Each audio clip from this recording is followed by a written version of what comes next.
Dorset Police's action rate on rape and serious sexual offences has dropped dramatically in recent years. The force's charge rate for such offences went down from 23% in the year 2014-15 to 4% in 2022-23 and has remained below the national average for almost all of the last decade. Campaigners, including the family of Gaia Pope, who was found dead 11 days after she went missing near Swanage in 2017, say the force should feel profound shame for failing victims and survivors. Gaia had reported being raped in 2014, but Dorset Police had dropped her case. Well, our Home Affairs Correspondent Nikki Mitchell has been looking into this and joins me on the line this morning. And Nikki, tell me what you found during your investigation. Well, as you say, Dorset Police's charge rate for such offences has dropped steadily, really, from 2015-16. It rose a little bit up in 2020 to 2021, but then fell again to 4.9 by the end of March 2023. There's also, what's also of interest is that when we take into account all crime reports, so that's not just rape and sexual offences, that's burglaries, everything, Dorset's charge rates are better than the national average over the decade.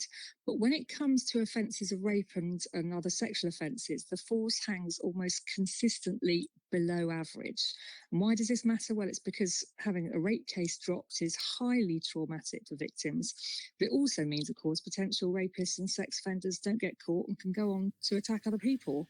Yeah, one of the most high-profile stories from our part of the world over the last 10 years or so has been Gaia Pope's disappearance. As part of your research, you spoke to her cousin, Marienna. What's she had to say?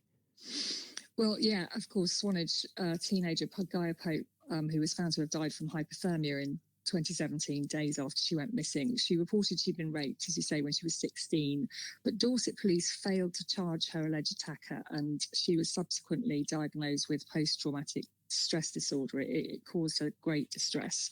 Gaia's cousin, Marienna Pope Weideman, went with her to 2 in-person evidence-gathering interviews at Dorset Police. She said they were really kind of emotionally re-traumatising, and she said that Gaia shook and held her hand throughout. She was so determined to keep going, to give the police whatever they needed, to investigate properly, because she wanted to protect other young girls from having to go through, what she had gone through. And when, after months and months of waiting, that culminated in being told by the police that they were going to be dropping her case, it was devastating for Gaia. This is one of the most serious, life-changing and, in cases like Gaia's, life-threatening crimes. I think the figures from Dorset Police are an absolute scandal. These figures should be a source of profound shame, should trigger some real self-examination, and investing in a RASA unit is one way for Dorset Police to demonstrate that they are finally making this a priority and investing the resources they need to pull their socks up and pick up their act. Well, Gaia's alleged perpetrator was imprisoned a year later for sexual offences against another teenage girl. And the week Gaia went missing in 2017, she was worried about his imminent release, but she'd also been trying to report another man for sending her sexually explicit images on social media. Yeah, and now Marienna Pope Weideman is calling for a new unit to be set up. What can you tell us about that? Well, Gaia's family has been calling for Dorset Police and every force, in fact, to have a special rape and serious sexual offences, or RASO unit for short, staffed by specially trained officers. They have a petition going, and they're also campaigning for a Gaia principle to be added to the criminal justice bill to hold police officers who don't use best practice in this area to account. This is Marianna's message to all victims and survivors of sex crimes. In terms of, victims, the really important message that we need to get across is not to blame yourself. Whether your case collapsed, whether it wasn't taken forward, whether you pulled out, or whether you didn't feel safe to come forward in the first place. It's really important that we put the blame and the responsibility for this where it belongs. It's the responsibility of those in power to step up and make change on this issue. And that's not going to happen without us demanding it. And that's why grassroots campaigns like this are so important. Marienna Pope-Wiedemann there, who is Gaia Pope's cousin. There's plenty more about that story on the BBC News app this morning. We'll talk to her cousin, Marienna Pope-Wiedemann, in just a mo. But first, here's our Home Affairs Correspondent Nikki Mitchell, who's been speaking to Marienna about when she went in with Gaia to report her rape. Happy teenage days, Gaia singing with her twin sister. It took a year for Gaia Pope to pluck up the courage to tell her family she'd been raped. When she went to the police to report it and give evidence, her cousin Marienna went with her. That was the bravest and most heartbreaking thing I have ever seen. She shook and held my hand right the way through, but she was so determined to keep going, to give the police whatever they needed, to investigate properly, because she wanted to protect other young girls from having to go through, what she had gone through. And when, after months and months of waiting, that culminated in being told by the police that they were going to be dropping her case, it was devastating for Gaia. It made her feel disbelieved, and what she'd been through didn't matter, even though it changed her life and changed our family forever. Marienna Pope-Wiedemann there, Gaia Pope's cousin, talking to our Home Affairs correspondent Nikki Mitchell. We'll hear more from Nikki in just a mo, but first let's speak a bit more with Marienna, who joins me on the line now. Marienna, good morning.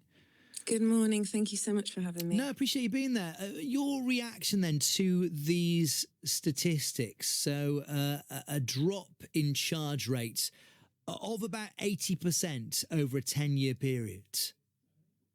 Yeah, I also did my own Freedom of Information request a few years ago, which showed, a similar pattern that over 10 years, even though disclosures, reports like Gaia's had doubled in number, charges had actually halved over that same time period. And of course, now with this latest release, we see that things have gone from bad to worse. To my mind, it's a shocking reflection of the level of institutional indifference within the police. That's the only thing that can account for failures kind of that staggering. And I think, actually the most alarming part is that Dorset Police still won't even acknowledge that they have a problem here, although it's been recognised on a national level. They claim to be doing a great job, and it's an insult to victims. It's an insult to the public intelligence, and it says a lot about that culture of misogyny within Dorset Police that they can't even acknowledge that these figures are something to be ashamed of. Is there any kind of mitigation of that decrease by the fact that, presumably more people are coming forward with reports of rape or sexual assault, and, some of those are just not going to meet the threshold required for there to be a charge? I think the numbers speak for themselves, and now they're in front of the public. I think it's, nobody's going to be questioning whether that is enough to account for this level of negligence. The figures are an absolute scandal, and let's be clear about something. This is not a minor or a minority issue.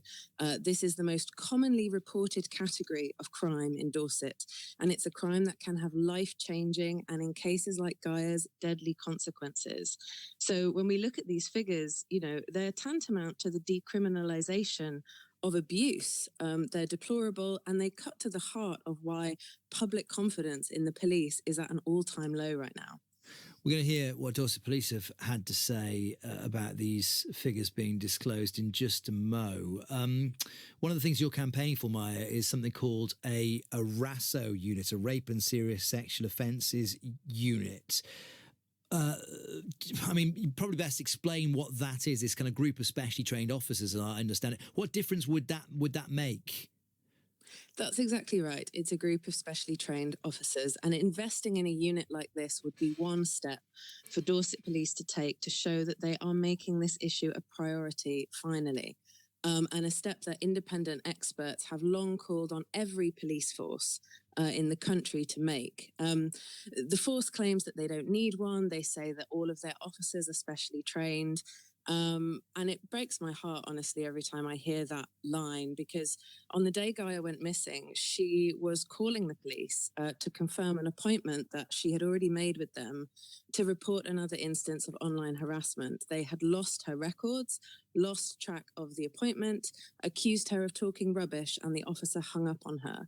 That drove her into the mental health crisis that led to her death. So, a specialist unit to help tackle this crisis, I think, is the absolute least that our community should be able to expect. It's frankly disgusting that traffic offences are a high enough priority to merit a specialist unit and sexual violence is not.